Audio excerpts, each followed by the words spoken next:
Well, you could have had your lunch outside in the metro area, at least today. Meteorologist Daniel Graves giving us a look at what we can expect for the rest of the night. Yeah, and so we've seen some off and on rain across our area today, and we're going to see more of that as we go into the rest of the weekend and into early next week. So we'll be monitoring for that threat for heavy rain that could lead to some localized flooding. So you'll definitely want to stay prepared in the forecast into the coming days. Let's take a look at what's happening right now, and thankfully not too much is happening as we go into the evening hours. If you're heading out for some dinner or some outside activities, we'll continue to see this moisture kind of dwindling off for the next few hours, but a lot of moisture still out into the Gulf of Mexico. You can see kind of a little low developing here. It's going to continue to move toward the north, and that is going to push a lot more moisture our way. We had one little wave move through this afternoon. That's what brought some heavy rainfall, especially for you on the North Shore, but a lot more moisture sitting out here as this low will continue to move further inland, and that's what's going to help to bring some better rain chances. Meanwhile, out in the tropics, two areas that we are watching: Invest 98L closer toward the east coast,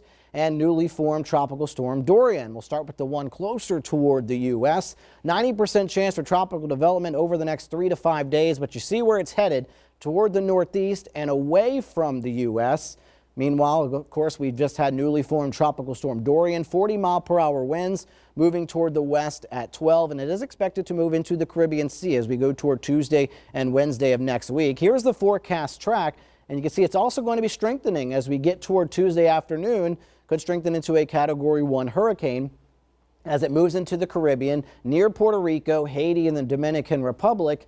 And then from there, some questions of what's really going to be happening with the system. It's going to be encountering some wind shear and some conditions that are not too favorable for it to continue to strengthen. So we may see some weakening with this system as it moves toward the west and the northwest. So here's a look at your forecast, and what I want you to keep your eye on: this area here, and then there's Dorian. So we're going to let this play out. There goes that disturbance toward the northeast. If this does strengthen and become another tropical system, the next name would be Aaron, since we now have Dorian, which will be moving into the Caribbean as we go toward Tuesday. Moves across Haiti and the Dominican Republic, and then you see it kind of gets a little more elongated, and you kind of lose track of where it's going. A little piece of that energy may be headed off toward the west, but right now the model's really not indicating too much of what's really going to be happening with the system after 5 days. So it's something that we'll continue to watch. Right now poses no threat to southeast Louisiana. We'll keep you updated on that forecast. Meanwhile, live look outside here. The sunshine has returned. It's been a cloudy day with some rainfall from time to time,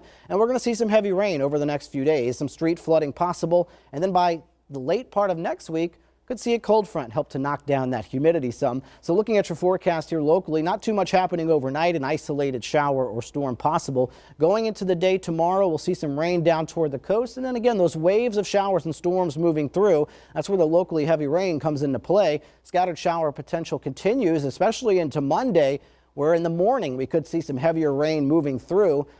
This is 8 o'clock Monday morning, and then by the afternoon, that low starts to lift out, and we go back to our afternoon rain and storm potential. So highest Sunday and Monday, and then Tuesday and Wednesday is our typical pattern.